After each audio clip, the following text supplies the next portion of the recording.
Start discussion of this weekly contest 407 from Leetcode, and we'll start with the first problem.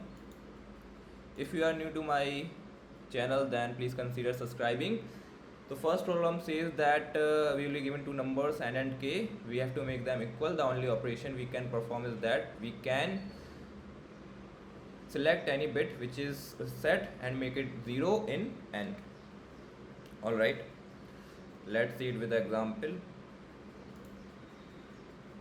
So if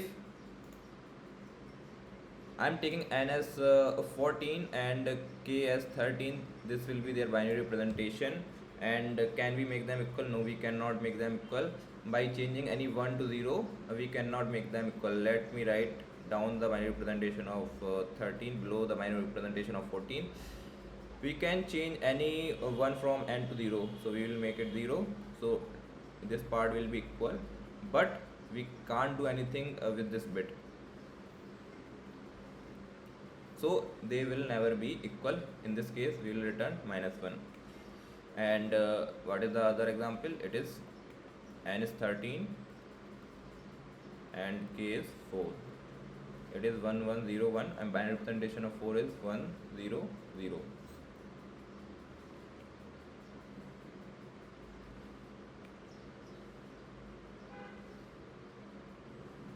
Okay, so how we can make them equal?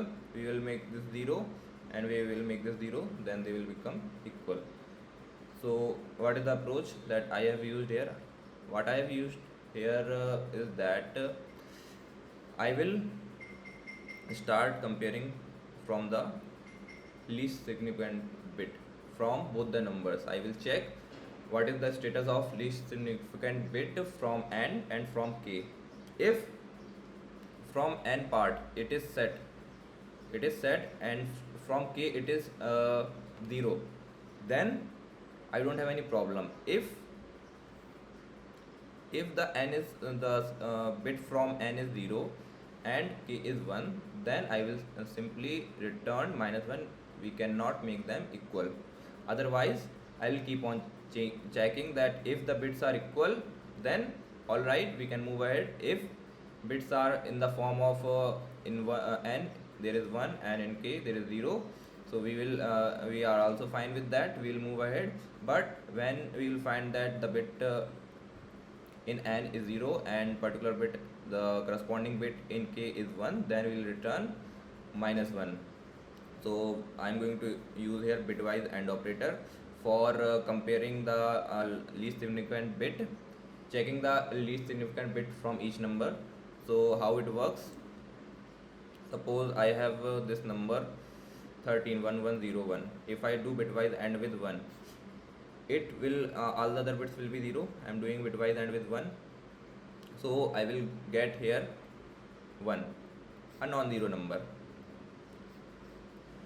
If the last bit from the given number is 0, in this way I am going to check last bit each time. If it is 0 and I am doing bitwise AND, I will get all the 0. So I will confirm from this operation. If after operation with the AND operation, bitwise AND operation with 1, numbers become 0, then the last bit is 0. If I get 1, a non-zero number, then it is a set bit. Then what I will do, I will use left shift operator and remove this bit and again perform the same operation. I will check if it is set or not. I will be doing this for both the numbers and k. So I am checking their status, if they are set or not. And then after checking that, I will check if n is 0, n's bit is 0 and k is set, then I will return -1. In all other cases I will move ahead. I have done in a similar way. Here I have calculated which bit is set, which is not. If they are not equal, then only I need to check something. Otherwise I will simply perform the left shift operation by place 1. Here I have written 1. It signifies that I am doing shifting by one place, so I will be doing shifting one place by one. That's why I have written here 1. Alright, if I will be checking that bit from n is set and from k it is not set, then it will be 0, means it will be false, and then I will increase my answer. I have to return operations also now. Yes, number of operations. So I am counting here number of operations, because from n we can make any bit from 1 to 0. That's why I have counted here one operation, and else I will return 1. And here the remaining bits of n. So here this while loop is running till both the numbers are greater than 0. Suppose my k becomes 0, so I cannot compare, it will be 0. Then all the bits from n, if they are set, then I can make them 0 by counting one operation. If they are already 0, then no problem. K has already become 0, so no problem. Here only I am checking that if some value is remaining in n, then how many set bits are there. See what is happening here. Now in the next while loop, if suppose this is my n and this is my k, 1 0, that's all. Till 2 bits I will compare both of them. Now k has become 0 and n will be having some set bits. So I will count how many set bits are there, I will make them 0. Now they will become equal after that. So I am doing here the same thing. I am checking if any set bits are remaining in n. If remaining, then I am counting my operations, and at the end I will return answer. If k at the end k remains and n become empties, like this is k and this is n, so I cannot do anything with the set bits of k, so simply I will return false at the end if k remains and n becomes 0. Alright, at the end I will return answer, and this is working fine. Yes, now let's move on to the next problem. Now it is about this vowels game. We will be given a string that will be containing some vowels, some consonants, and starting from ls will select some odd number of vowels. Then Bob will select a substring which is containing even number of vowels, and they both want to win. At the end, which person is not able to make any move, other person will win here. So what I have done here is that, see, if there is any string that is containing only vowels,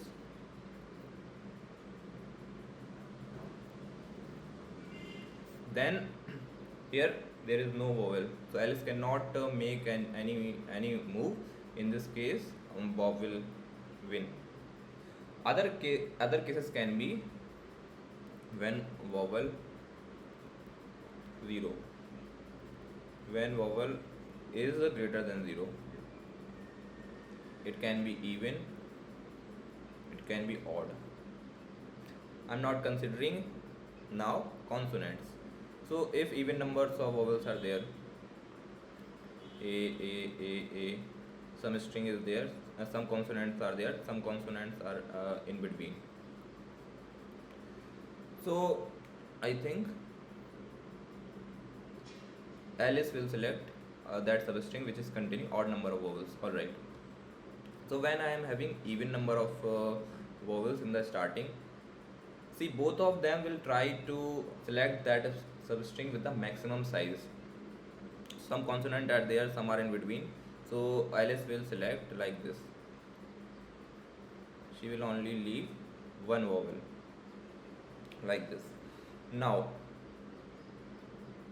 Bob will be remaining with only one vowel, but Bob has to select choose that substring which is containing even number of vowels.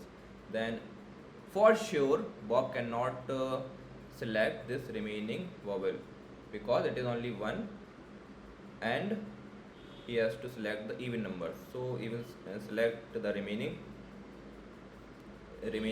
consonant. Yes, he will select a substring that is not containing this vowel, and again means this vowel will be remaining, and there can be a case any other characters can remain, but in the next turn whole Alice can choose whole string that is left as her substring, because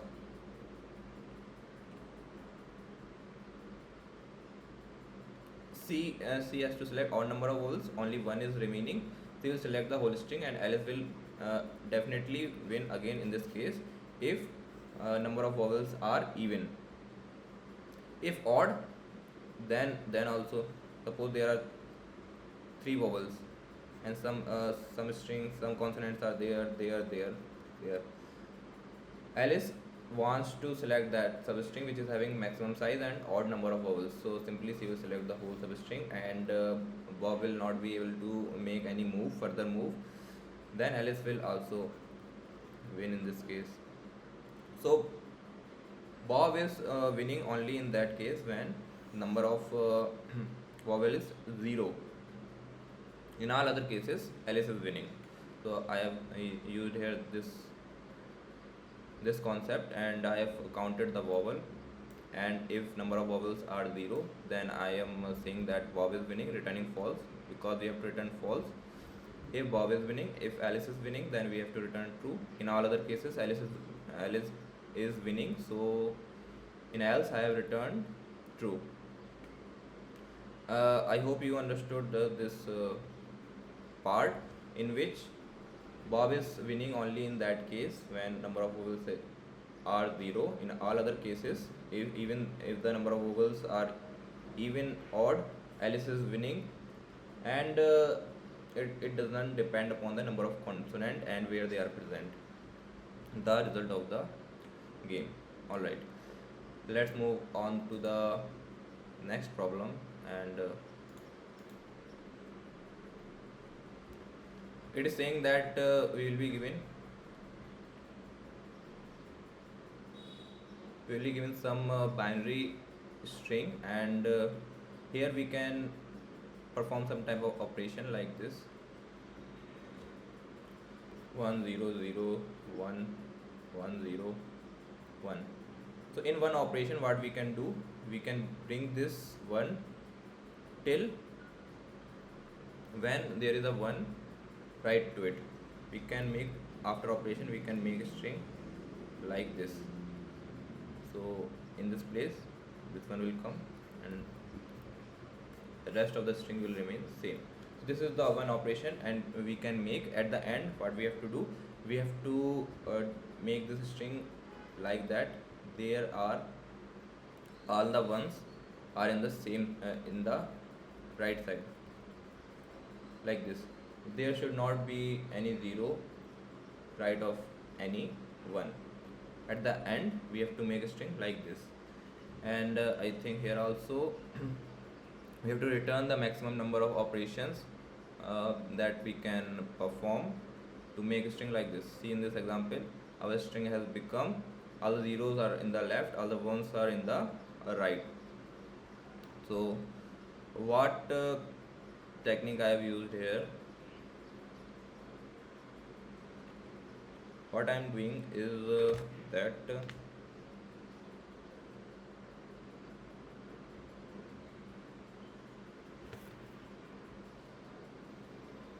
see, this is the given string in the example. This example 1 0 0 1 1 0 1 1 0 0 1 1 0 1, and answer here is 4. If we consider this all zeros together, and we start counting from the left side, then this is 1 unit. Then for taking this 1 to the right, how many operations do I need? Number of ones in the left. See, I'm considering this part. So it will come in one operation, 0 0 1 1. So I am counting here 1, that is equal to the number of ones present in its in the left side of zeros. All right, answer is 1. Now for this 0 to come at the leftmost point, how many operation I am going to need? I am going to need that much number of operation, as many ones are present in its left. So ones are 3, like this. In one operation it will become